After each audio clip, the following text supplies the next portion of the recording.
Hello, this is Ellen Petronella and I'm here with my travel stitch journal out and about. I'm actually sitting in the forest today. This is my view in front of me as of speaking.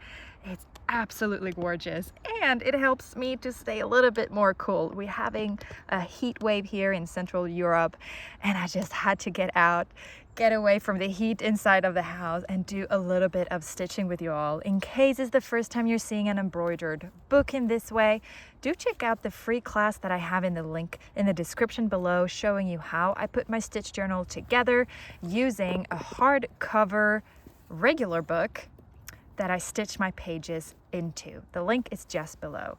So today, with the heat and a lot of things going on, I didn't really feel like I had the capacity to write something smart or stitch something smart, if you will. I just wanted to fill out something, if that makes sense. And I thought, you know what? This scene here of Portugal, this is in south of Portugal. You've got a few fabrics hanging over here. This is a pattern, by the way. The pattern is also available on my site, petronellaart.com. You can check it out in the description as well below. I thought, you know what? They look a little bit empty, these pieces of fabric. I've got fabrics hanging up here and I've used a special technique that I don't necessarily know what to call other than overlapping satin stitches. So I thought I'll just show you instead. I'll use this technique, varying the direction of my satin stitches, and I'm going to use this purple. Maybe let me angle it slightly more, zoom in a little bit. Dropped it on the floor here. There we go.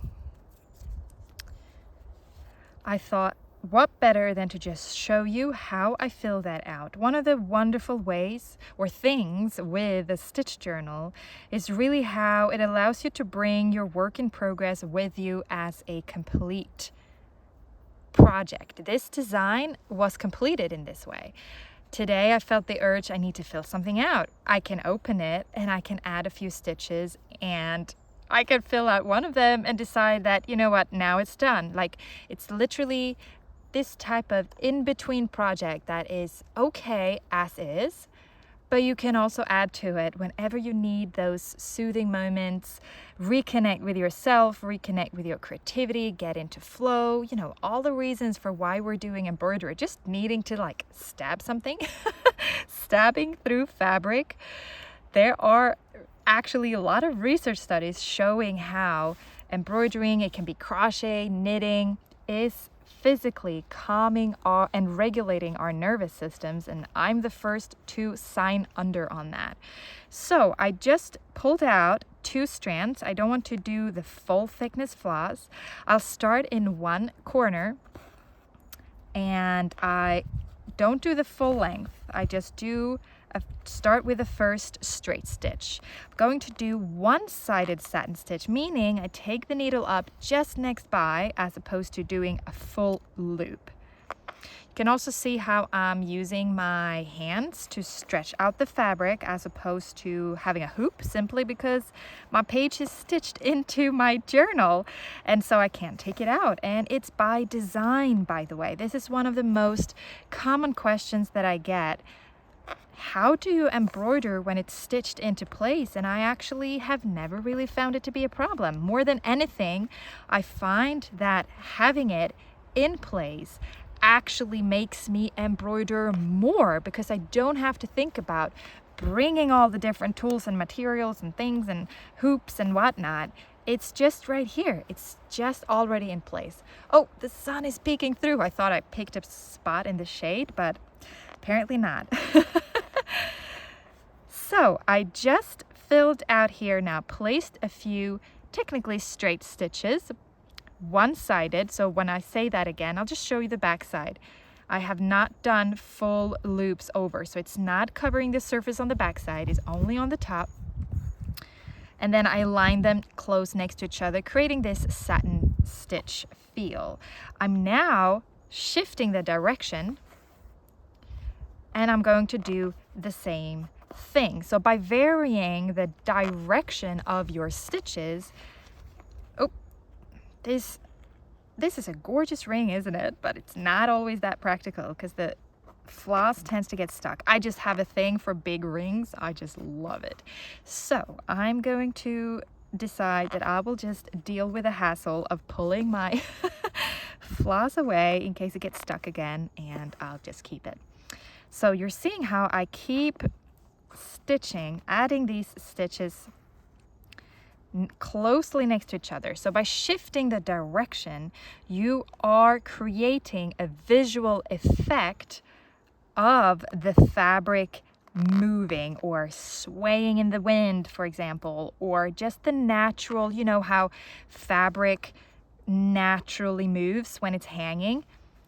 I don't have to shift the color to still create a shift in shade and nuance simply by the way the light hits on the fabric. You see, I move around here because you can see it more clearly on these fabric pieces that I've already stitched. So by shifting, it's as if I'm using different nuances, but really it is the same in different directions. So this is just one little trick that creates such a powerful visual effect without necessarily doing anything different. So in my art academy, in my classes, I always empower you to think simple more often than not, and I think we can apply this to many things in life. We think there's this magical method or this magical technique that is suddenly going to make something look a certain way, when really we might already have the tools in our repertoire, but we just maybe didn't necessarily think about how we could actually use it effectively. Think simple before trying on loads of different techniques, right? Especially if you're drawn to this more illustrative style. I frequently call the style of my embroidery touchable drawings or touchable paintings, even thread sketching. In case you've seen previous videos, you know that I love doing thread sketching as well. Think simple and repetitive. Repeating simple stitches is going to create incredible results. All right. So you see, roughly, I just keep on filling out here, slightly shifting the direction as I go.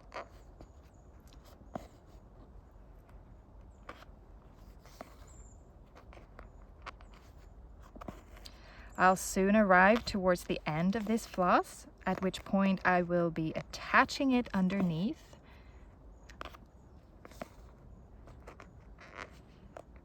I don't worry too much of whether I sometimes split through previous stitches. I'm okay with that. This is art. It doesn't have to be perfectly neat. And again, embroidering more realistic, vivid pieces of fabric, creating that effect. If there are some, inconsistencies, that's just part of the aliveness, part of what makes it get to life, as opposed to these perfectly placed stitches. I want you to feel liberated in your practice. I want you to feel empowered in your practice. We're doing this for fun. Too many times I've met creatives through the past, it's been 10 years that I'm doing this now, and too many times I've encountered creatives who feel limited by the different rules they are supposed to follow, and how their art and regenerative time becomes just another thing on the to-do list, and things essentially out of their own intuitive drive, where they feel that they don't have power of knowing how to do it, when really you've got all the power in you. It's about allowing yourself to play around, experiment. Hopefully showing you this little trick will make you feel empowered to try it out. Maybe stretch yourself outside of your comfort zone. Fill out some spaces using this satin stitch combo. Oh, it's getting really, really hot now, so I'll be finishing this off. Oop, sorry, I bumped into my stand. I'll flip it around because gosh, I'm even sweating in my hands. That's how hot it is. I'm so sorry. I'm pulling through, making a knot. I always make sure to cut off the end before continuing, just to keep the backside, continuing to keep the backside clean. And voila!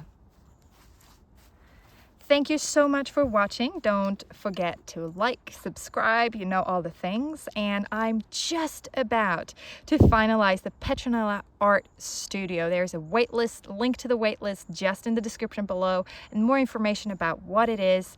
I'm essentially building my own open studio, like a digital open studio, my own app where you are invited. Everything I've ever done in the past 10 years and everything that I will be doing moving forward will be taking place in the Petronella Art Studio. So do not miss to check that out as well. I'll put the link in, I'll put the link in a comment just below. Thank you so much, and I will see you in the next one. Bye.